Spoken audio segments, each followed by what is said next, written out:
भूत टीपू और सुल्तान के साथ पेड़ पर बैठकर बात कर रहा था। भोलू तो हमेशा से ही इतना डम था क्या, या कभी कोई समझदारी का भी काम किया है तूने?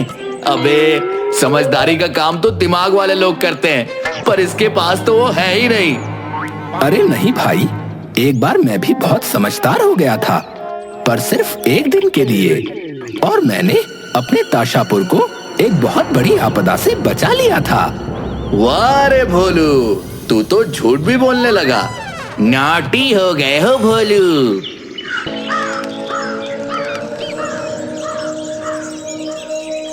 अरे नहीं नहीं भाई, मैं सच बोल रहा हूँ। चलो मैं तुम्हें पूरी बात बताता हूँ। ये बात मेरे गांव ताशापुर की है। जब हमारे गांव में ऐसा अकाल पड़ा कि हमारे गांव के सभी कुएं सूख गए, किसानों की फसल बर्बाद होने लगी, लोगों के घर में एक बूंद पानी का नहीं बचा था, और उसी वक्त मेरे दोस्त गोलू की तबीयत बहुत खराब हो गई। अरे गोलू, क्या हो गया तुझे? गोलू तेज बुखार के कारण कुछ नहीं बोल पाता। अरे दादी, क्या हुआ इसे? बताओ ना कुछ।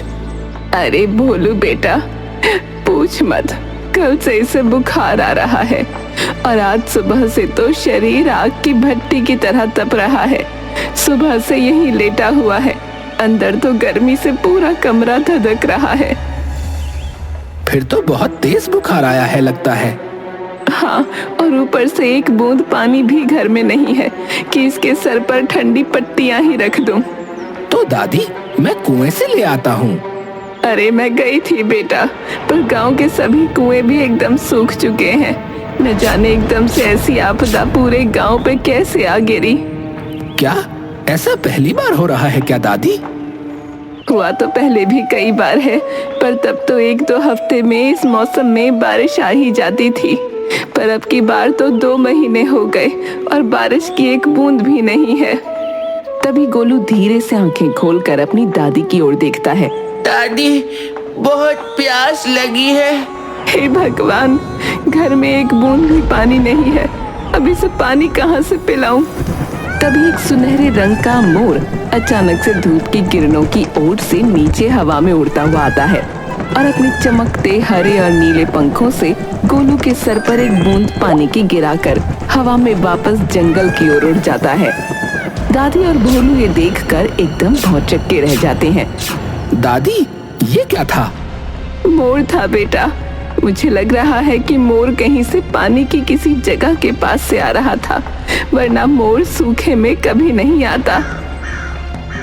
पर दादी, वो तो वापस जंगल की ओर गया। बेटा भोलू, तुम एक बार जाके देखो कि वो मोर जंगल में जा कहाँ रहा है। क्या पता वहाँ तुम्हें पानी भी मिल जाए। सही कहती हो दादी, रुको तुम, हम देख के आते हैं। जिस दिशा में मोर गया, भोलू भी उसी दिशा में उसके पीछे पीछे भागने लगता है और जंगल में घुस जाता है। भागते भागते उसे एक बार फिर वो मोर दिखता है। वो और जोर लगाकर दौड़ना शुरू कर देता है। भोलू का सारा ध्यान उस मोर की तरफ होता है, इसलिए भागते भागते उसके पैर के नीचे एक पत्थर आ जाता है और वो मुंह के बल जमीन पर नीचे गिर पड़ता है। हाय रे, नाक फूट गई मेरी तो। भोलू जैसे ही सर उठाता है, वो देखता है कि एक विशाल वृक्ष उसके सामने चट्टान सा खड़ा है। अरे, ये इतना बड़ा पेड़ कहाँ से आया? तभी उस पेड़ के तने के निचले भाग पर कुछ चमकने लगता है। अरे, ये क्या लिखा है? वन के हृदय में बसती हूँ, जल को समेटे में रखती हूँ, हर जीव को मैं ही संभालूं, माँ बनके मैं तुमको पालूं, आपदा में मन न दुखाना, नाम लेकर मुझे बुलाना।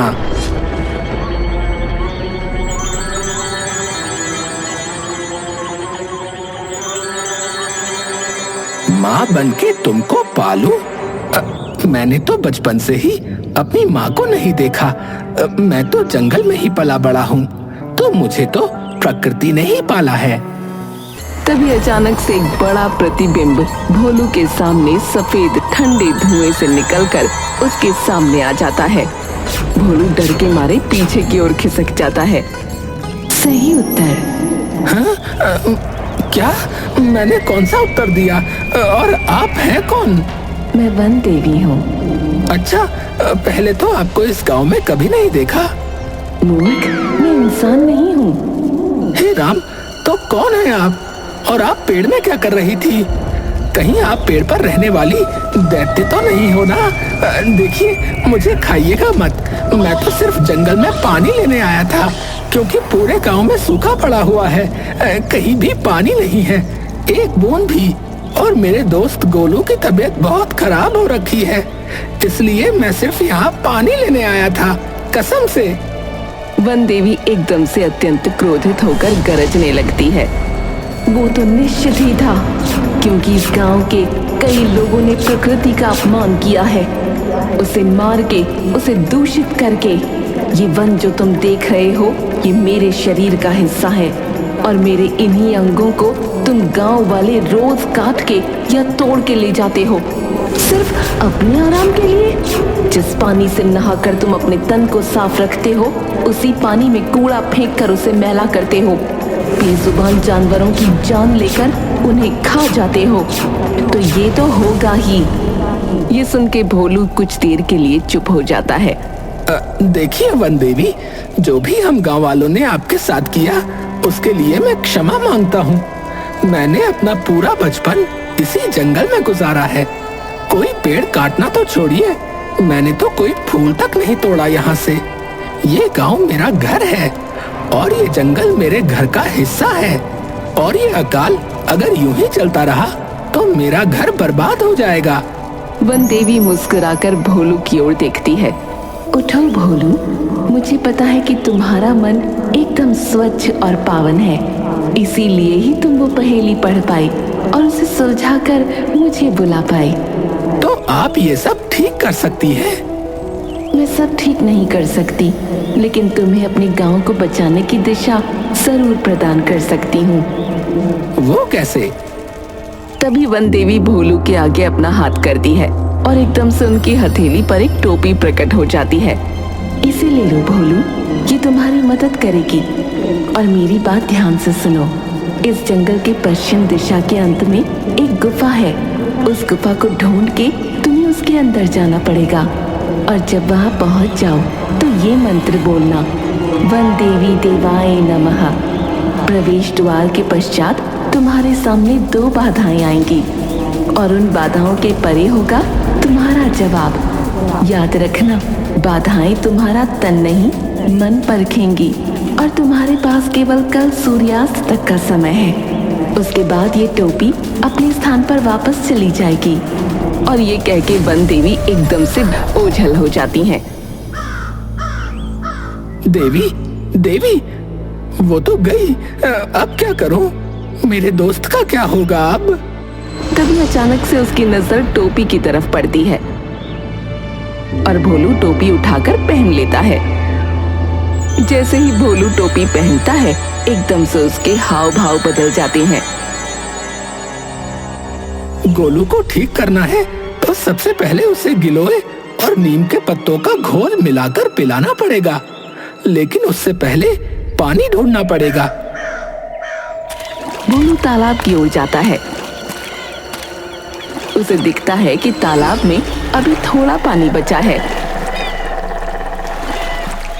भोलू बम्बू का एक टुकड़ा लाता है और पेड़ के तने का एक टुकड़ा काट कर उससे बम्बू का एक सिरा अपनी बाजू के फाड़े हुए कपड़े से बांध देता है, और तालाब से उसमें पानी भर लेता है। और फिर गिलोय और नीम के पत्ते तोड़कर गोलू के घर चला जाता है। ये लो दादी, इन दोनों को पीसकर पानी में मिला देना और इसे पिला देना, तो कल तक बुखार एकदम ठीक हो जाएगा।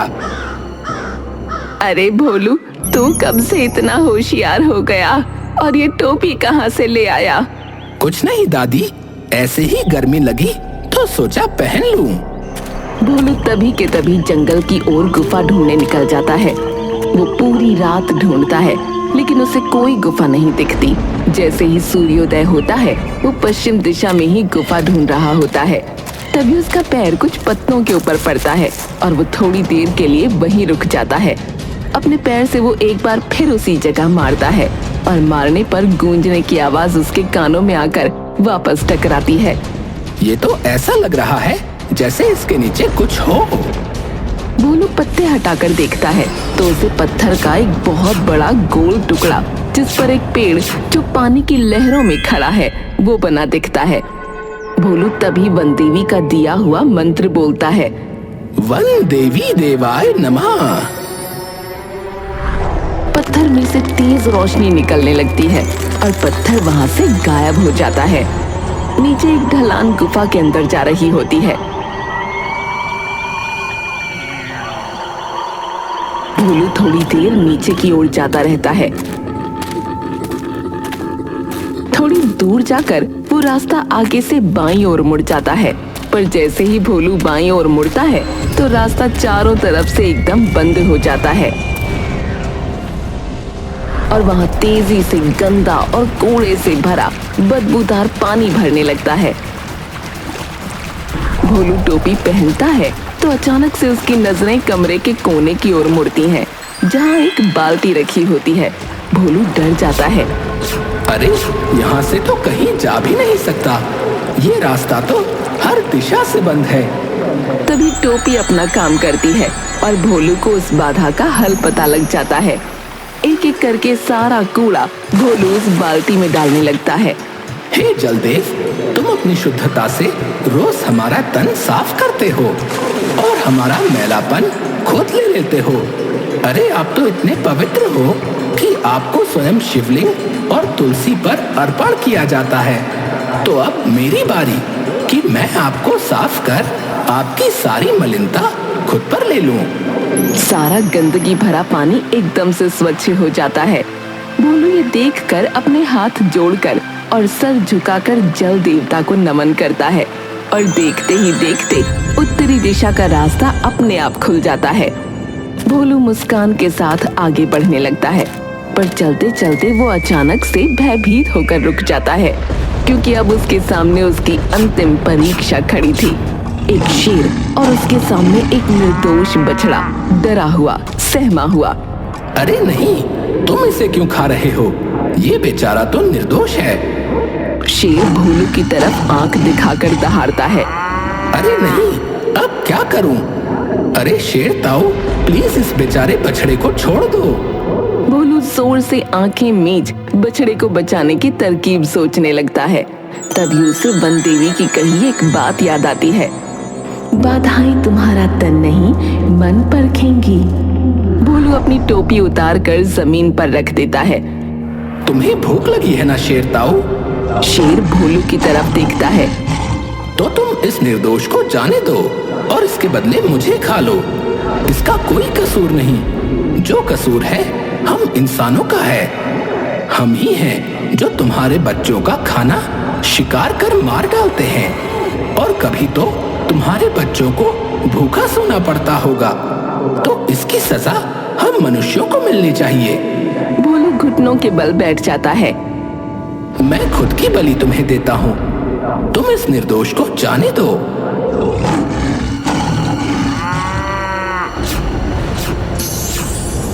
सभी बाधाएं तुमने पार कर ली भोलू, और तुमने ये सिद्ध कर दिया तुम्हारी आत्मा एक बच्चे के मन की तरह पवित्र है।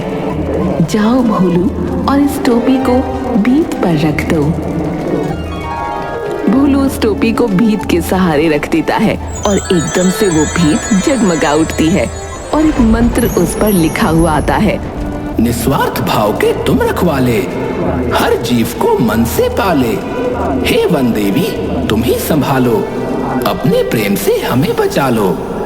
भोलू वो मंत्र बोलता है और दीवार पर सुनहरी रोशनी से ताशापुर का नक्शा बन जाता है। तभी जोर से बादल गरजने लगते हैं। भोलू खुशी से भागकर बाहर जाता है तो देखता है कि ताशापुर के वृक्ष का हर पत्ता, कुएं की हर ईंट, खेत की हर फसल बारिश की बूंदों से भीग रही है। काम तो बहादुरी का किया है तुमने भोलू। तो तूने बताया किसी को ये किस्सा? बताया, लेकिन कोई माना ही नहीं। मुझे तो यकीन नहीं होता कि तुझ जैसा बुद्धू ऐसा काम भी कर सकता है। हाँ, गांव वालों ने भी यही कहा था, लेकिन उसके बाद से अब तक ताशापुर बिल्कुल हरा भरा है। सब नेचर लविंग हो गए हैं।